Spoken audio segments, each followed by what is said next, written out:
한번 따라 하실까요? 회개가 일으키는 회복과 반전. 회개가 일으키는 회복과 반전. 요엘서의 중심 주제는 여호와의 날, 즉 심판과 은혜의 날이라고 하는 주제를 가지고 있습니다. 임박한 북이스라엘의 멸망을 통하여 남유다 왕국이 그 북이스라엘의 길을 따라가지 않도록 심판을 경고하고 있는 책이 요엘서입니다. 남유다 왕국의 멸망을, 그들이 우상을 섬기고 하나님께 멀어져 가고 있는 걸 경고하기 위하여, 그 심판의 경고를 극대화하기 위하여 그 당시 엄청난 자연재앙 중에 하나였던 메뚜기 재앙을 사용하였습니다. 얼마 전 뉴스에 보니까 지금 아프리카의 나이지리아, 케냐에 메뚜기 떼가 급습하여 지금 난리라고 합니다. 그걸 지금 쫓느라고 농부들이 얼마나 힘든지 모릅니다. 중건동 지역에 엄습했던 이 자연재앙 중에 하나인 메뚜기 재앙을 통하여 저 아수르의 군대와 바벨론의 군대가 메뚜기 떼처럼 몰려와서 이스라엘 나라를 황폐하게 만들고 많은 사람들을 잡아갈 것에 대한 그 재앙을 경고한 것입니다. 그러면서 그 재앙이 그들에게 닥치기 전에 회개하고 하나님께 돌아올 것을 권면하고 외쳤던 선지자가 요엘 선지자였습니다. 지난주에는 여호와께 돌아오는 참된 회개는 어떤 회개인지에 대하여 살펴보았습니다. 옷을 찢지 말고 마음을 찢는 것, 형식만 회개하는 것이 아니라 진정한 마음의 회개가 있어야 이 심판이 피해간다. 혼자 기도하고 혼자 회개하는 것도 중요하지만 공동체로 함께 모여 회개하는 것이 진정한 참된 회개요. 그 회개에는 반드시 지도자들의 헌신이 있어야 한다는 것을 지난주에 말씀드렸습니다. 그렇다면 이렇게 회개할 때 우리 하나님은 이 회개를 어떻게 받아들이실까요? 회개에 대한 우리 하나님의 응답이 무엇일까요? 그 응답이 바로 오늘 본문 시작하는 18절에 등장합니다. 회개하면 우리 하나님은 응답하시는 분이십니다. 자, 18절 말씀 같이 한번 읽어볼까요? 시작. 그때에 여호와께서 자기의 땅을 극진히 사랑하시어 그의 백성을 불쌍히 여기실 것이라. 자, 그때에, 이때가 어떤 때일까요? 회개할 때, 그런 말입니다. 그때에 여호와께서 자기 땅을 극진히 사랑하시어 그 백성을 불쌍히 여긴다. 구체적으로 그때가 언제냐면 17절 앞에 나오는, 지난주에 살펴보았던 17절이 그때입니다. 자, 17절 말씀을 한번 같이 읽어볼까요? 시작. 여호와를 숨기는 제사장들은 낭실과 제단 사이에서 울며 이러기를 여호와여 주의 백성을 불쌍히 여기소서, 주의 기업을 욕되게 하여 나라들로 그들을 가난하지 못하게 하옵소서. 어찌하여 이방인으로 그들의 하나님이 어디 있느냐 말하게 하겠나이까 할지어다. 회개할 때 울며 우리 주님 앞에 통회하며 기도할 때에 우리 하나님께서 어떻게 하시느냐 하면 18절을 다시 한번 보여주시겠어요? 그때에 여호와께서 자기의 땅을 어떻게 사랑하신다고요? 극진히 사랑하신다. 예전 번역에는 개역 개정판 나오기 전에 개역 한글에는 어떻게 표현되겠냐면 여호와께서 그 중심이 뜨거워져서 이 마음이 울컥해갖고 하나님께서 그의 백성을 불쌍히 여기셔서 기도하고 회개하고 우는 자들에게 응답과 회복을 허락해 주신다. 그렇게 말하고 있는 것입니다. 그렇다면 회개하고 여호와께로 돌아올 때 어떤 일이 생길까요? 그때 일어나는 회복과 반전은 어떤 것일까요? 하나님께서는 회개하는 자에게 어떤 반응을 보이실까요? 첫 번째입니다. 따라 하시겠습니다. 흡족하고 넘치게 갚아주시는 하나님. 흡족하고 넘치게 갚아주시는 하나님. 넘치게가 두 번 들어갔죠. 한 번 더 따라 하실까요? 흡족하고 넘치게 갚아주시는 하나님. 흡족하고 넘치게 갚아주시는 하나님. 자, 우리 하나님이 반응하시는데 회개하는 자에게 반응하는 것이 두 가지인데, 하나는 흡족하게 주시고요, 어떻게 또 주시느냐 하면 넘치게 주시고요, 또 하나는 손해보고 억울한 걸 어떻게 해주시느냐 하면 갚아주시는 분이라는 겁니다. 자, 19절 말씀 같이 한번 읽어볼까요? 19절 시작. 여호와께서 그들에게 응답하여 이르시기를 내가 너희에게 곡식과 새 포도주와 기름을 주리니 너희가 이로 말미암아 흡족하리라. 내가 다시는 너희가 나라들 가운데에서 욕을 당하지 않게 할 것이며. 하나님께서는 자기 백성들의 기도를 들으시는 분입니다. 여호와께서 그들에게 응답하여 이르시되, 우리 주님은 부르짖고 회개하면 응답하시는 분이십니다. 그런데 그 응답의 규모와 그 응답의 질과 내용이 대충 하는 것이 아니라, 자 18, 19절 와서 다시 보여주실까요? 대충이 아니라 내가 너희에게 곡식과 새 포도주와 기름을 주는데 어떻게 준다고요? 너희가 이로 말미암아 뭐하리라고요? 흡족하리라. 흡족하게 해주시는 놀라운 하나님의 그 응답을 저와 여러분이 경험해야 되지 않겠습니까? 흡족할 뿐만 아니라 또 어떻게 주시느냐 하면 가득하고 넘치게 해주십니다. 24절 말씀 같이 읽어보겠습니다. 24절 시작. 마당에는 밀이 가득하고 독에는 새 포도주와 기름이 넘치리로다. 아까는 흡족하게 주었는데 이번에는 어떻게 주시느냐 하면 가득하고 넘치게 해주십니다. 뿐만 아니라 25절에는 손해보고 억울하고 아파했던 것 다 갚아주신다. 25절 같이 읽어볼까요? 시작. 내가 전에 너희에게 보낸 큰 군대 곧 메뚜기와 느치와 황충과 팥종이가 먹은 횟수대로 너희에게 갚아주리니. 횟수대로 갚아주신다. 그 말은 고난을 당하고 손해를 볼 때 우리 하나님 보고 알고 계신다라는 거예요.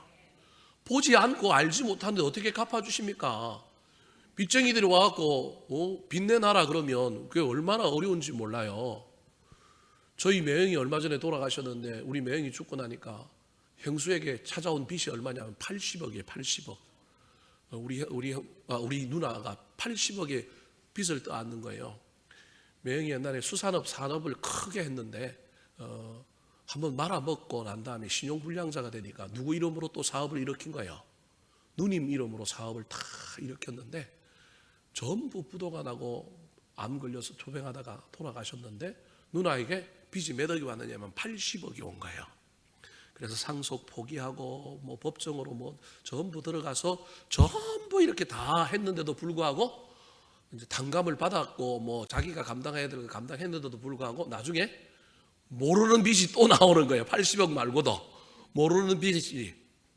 이게 누나가 내가 언제 빌려줬는지도 모르는 내가 그걸 어떻게 갚느냐. 그런데 그건 안 갚아도 누나가 매형이 빌릴 때 사적인 공적인 이런 돈 말고 사적으로 지인들에게 빌릴 때 그 자리에 있었던 빚은 누나 양심상 아무리 파산 신청을 하고 아무리 이렇게 법적으로 다 채무 변제의 길을 걸어가도 그 빚은 또 어떻게 해줘야 돼요? 갚아줘야죠. 공적인 금융기관을 빌린 게 아니라 사적간에 빌렸는데 그 빌린 거를 누나가 봤단 말이에요.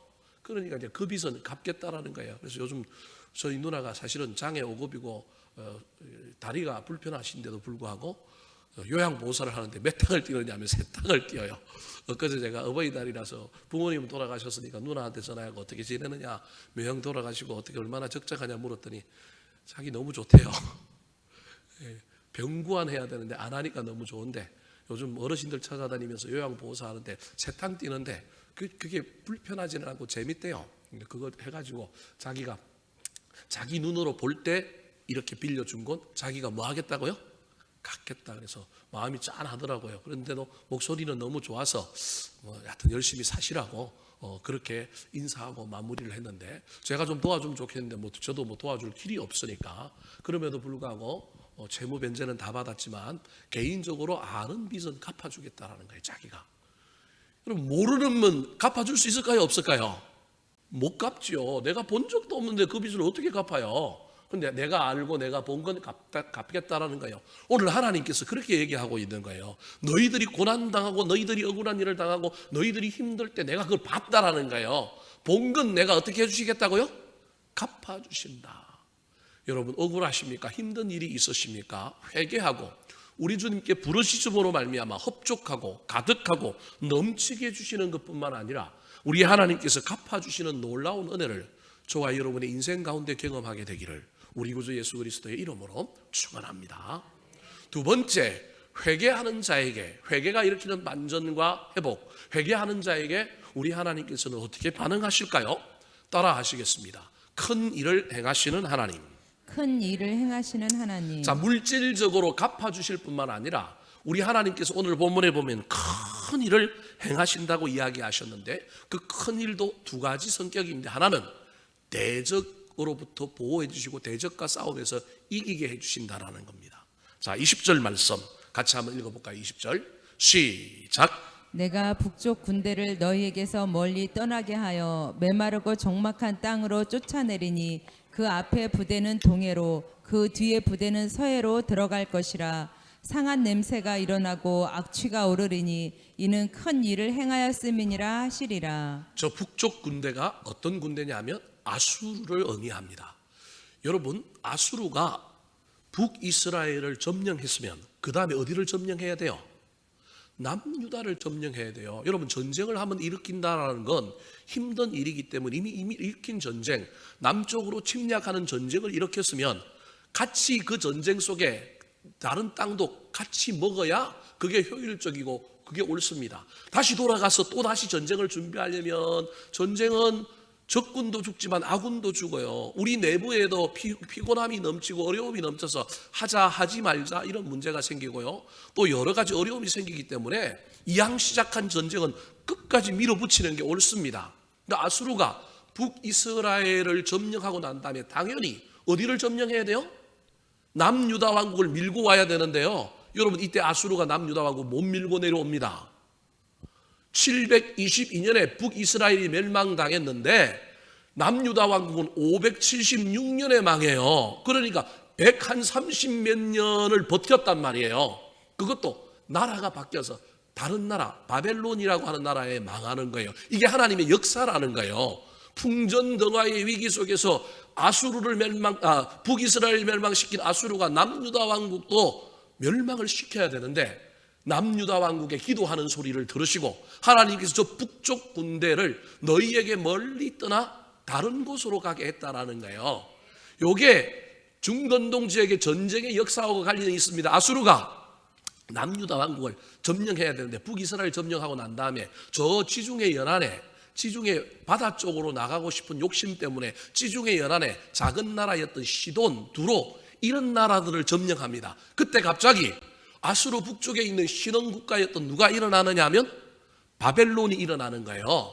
그래서 그 앞에 부대는 동해로 그 뒤에 부대는 서해로 한 부대는 시돈과 두로를 점령하러 한 부대는 갑자기 저쪽도 이란 쪽에서 어디가 일어나느냐 하면 바벨론이라고 하는 신흥 국가가 일어나서 이 북이스라엘을 침공하고 남유다까지 삼키려고 하는 아수르의 저 북쪽 경계를 침략하는 거예요. 바벨론이 요때다 싶어갖고 이것들을 그래서 아수르가 이쪽도 점령하고 저쪽도 다시금 싸우려고 군대를 둘로 뭐 하는 거예요? 나누는 거예요. 합쳐서 어디로 내려와야 되냐면 남유다 왕국으로 쳐서 내려와야 되는데 놀라운 일이 벌어진 거예요. 그때 남유다 왕국이 살아나는 거예요. 그때 이 아수르가 시돈과 두루로 치러 갔다가 저 바벨론이 국경지대에서 일어나서 치러 갔다가 거기서 다 몰살하는 역사의 이야기야. 물론 그 이후에 아수르가 조금 더 버티긴 하지만 몰살하는 일이 벌어지는 거예요. 하나님께서 큰 일을 펼쳐주셨다는 거예요. 이는 큰 일을 뭐 하셨습니다? 행하였습니다. 그렇게 말하고 있는 거예요. 그래서 그 군대가 다 죽고 시체 썩는 냄새가 난다는 걸 상한 냄새가 일어나고 악취가 오른다 그렇게 표현하고 있는 겁니다. 여러분, 육신의 문제, 먹고 사는 문제만 해결하면 해결이 됩니까? 나라가 구원을 얻어야죠. 여러분이 코로나 바이러스 시대에 저와 여러분이 긴장해야 될, 기도해야 될 이유 중에 하나가 여기에 있습니다. 트럼프가 자꾸 지금 중국과 미국 사이에 우리 한국을 줄 세우려고 지금 그럴 거예요. WTO 탈퇴하면서 중국과 전쟁하면서 무역 전쟁하면서 우리 사이에 자꾸 한국 보고 줄 서라. 경제적으로는 중국에 우리가 더 많이 종속되어 있고 국방의 이익과 동맹 쪽으로는 미국 속에 있는 우리가 한국이 골치 아프단 말이에요. 여러분, 단순히 우리가 동맹이니까 미국 편 들어야 되고 경제적으로 이익이니까 막 중국 편 들어야 되고 여러분, 그럴 수 있는 상황이 아니에요. 우익 쪽에 있는 사람은 중국하고 가까이 지내고 무역의 규모가 훨씬 중국하고 더 강하단 말이에요.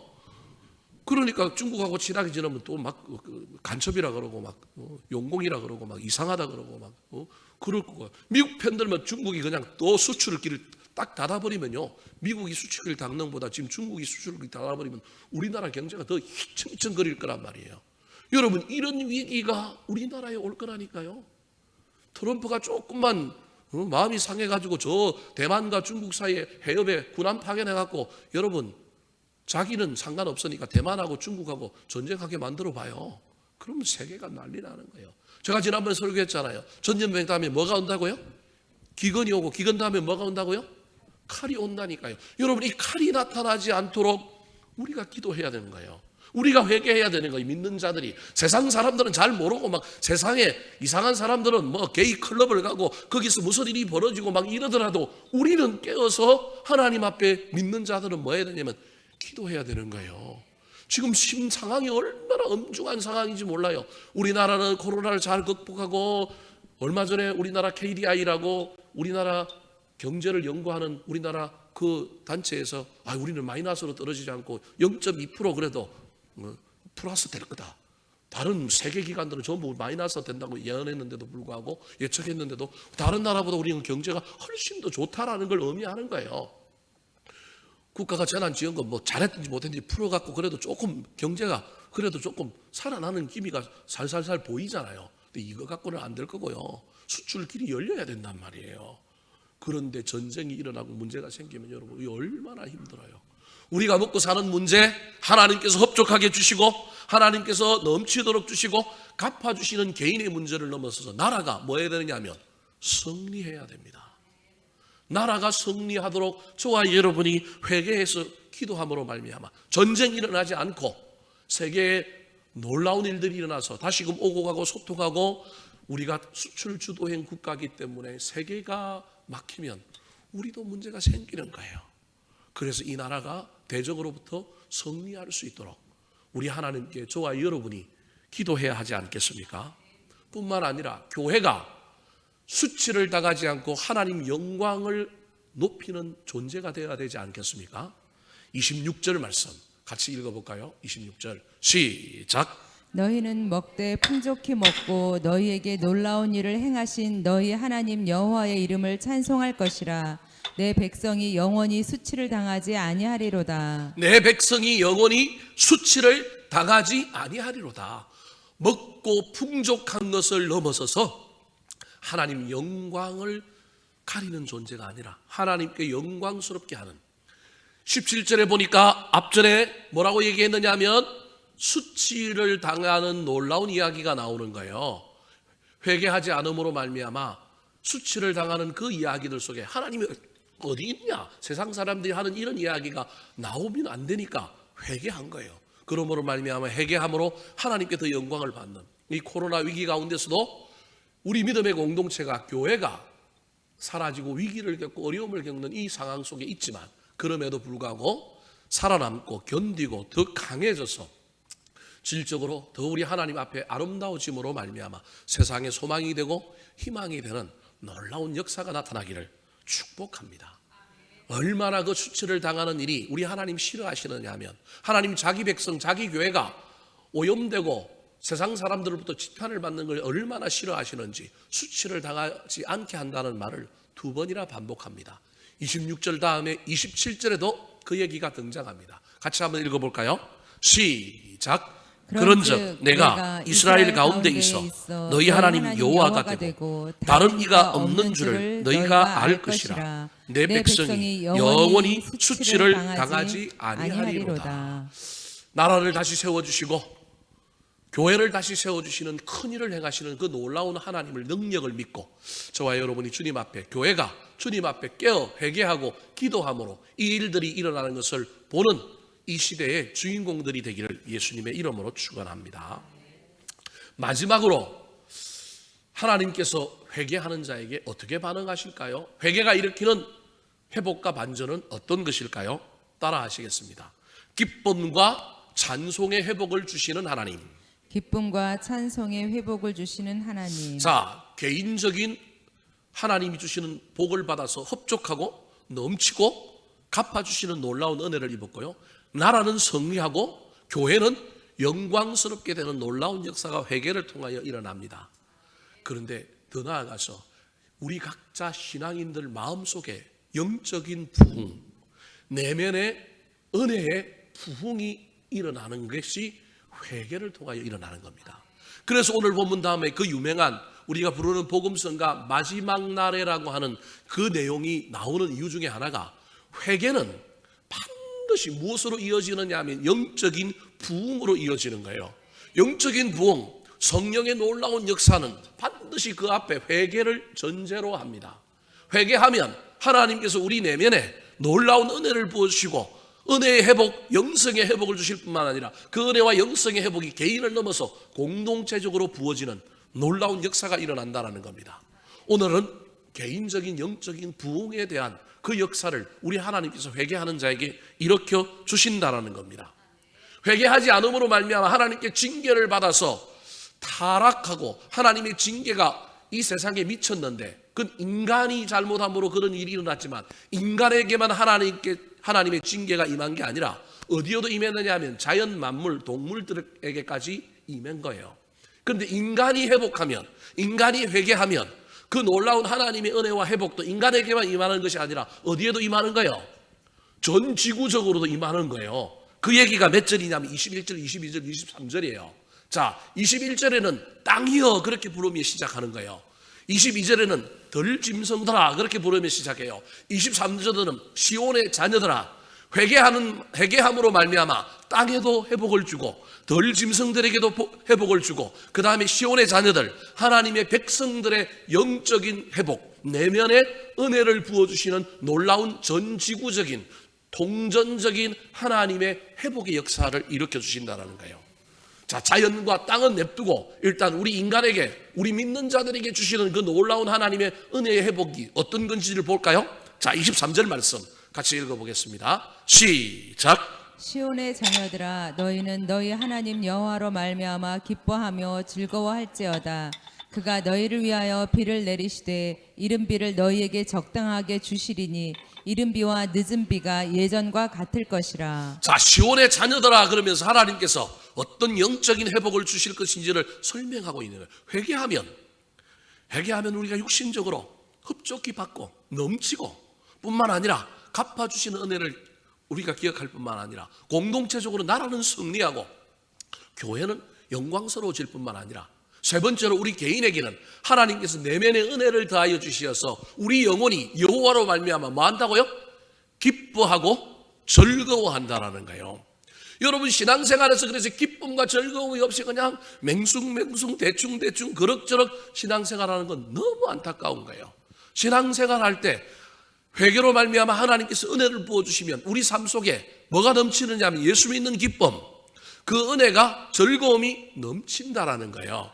그걸 뭘로 표현하고 있냐면 이른 비와 늦은 비로 표현하고 있는 거예요. 그가 너희를 위하여 비를 내리시되 이른 비를 너희에게 적당하게 주시려니 이른 비와 늦은 비가 예전과 같을 것이다. 처음 은혜와 같을 것이다. 물론 저 늦은 비와 이른 비가 물질적인 것, 농경 문화에 있어서 꼭 필요한, 그래서 우리 삶에 필요한 이른 비와 늦은 비인 동시에 우리 영혼에, 우리 내면에, 우리 신앙에 하나님께서 예전에 내가 뜨겁고 예전에 내가 기뻐했던 그 놀라운 은혜를 회복시켜 주시는 늦은 비와 이른 비와 늦은 비와 예전과 같을 것이다라고 이야기하고 있는 거예요. 같은 비가 내리면 같은 은혜를 받는 겁니다. 사랑하는 성도 여러분, 회개함으로 말미암아 저와 여러분의 영혼이 다시금 회복되고 하나님의 놀라운 은혜가 우리 속에 들어올 수 있게 되기를 소망합니다. 그때 기뻐할 뿐만 아니라, 그때 즐거워할 뿐만 아니라 그 기쁨과 즐거움은 무엇으로 연결되느냐 하면 찬양으로 연결됩니다. 26절 말씀 같이 한번 읽어볼까요? 시작. 너희는 먹되 풍족히 먹고 너희에게 놀라운 일을 행하신 너희 하나님 여호와의 이름을 찬송할 것이라. 내 백성이 영원히 수치를 당하지 아니하리로다. 자, 먹되 풍족히 먹고 하나님께서 육신적인 복을 주셔서 먹고 풍족하게 해주실 때 교만하여 잊어버리면 안 되고, 그때 저와 여러분이 해야 할 일이 있는데 기쁘고 즐거워할 뿐만 아니라 그 기쁨과 즐거움은 반드시 누굴 찬양해야 돼요? 여호와를 찬양하는 거예요. 찬송함으로 찬양하는 자가 되는 거예요. 물리적인 찬양을 함으로 하나님을 높이는 찬양. 그래서 이 찬양은 두 가지 찬양이 있는 거예요. 노래의 찬양뿐만 아니라 영적인 어떠한 삶의 태도로서의 하나님을 높이는 찬양, 하나님을 인정하는 찬양, 하나님께 고백하는 찬양. 그 찬양이 저와 여러분을 다시금 하나님 앞에 온전히 세운다는 것을 기억하시기 바랍니다. 회개가 없으면 이 기쁨도 우리 안에 나타나지 않고요, 이 감사와 은혜가 저와 여러분을 하나님께 찬양하는 자로 만드는 것이 아니라 우리 하나님 앞에 나아가서 더 달라고 하는 자, 영원히 목마른 자로 끊임없이 아기가 젖달라고 하는 것처럼 어린아이 신앙으로 주님 앞에 달라고만 하는 자 되는 겁니다.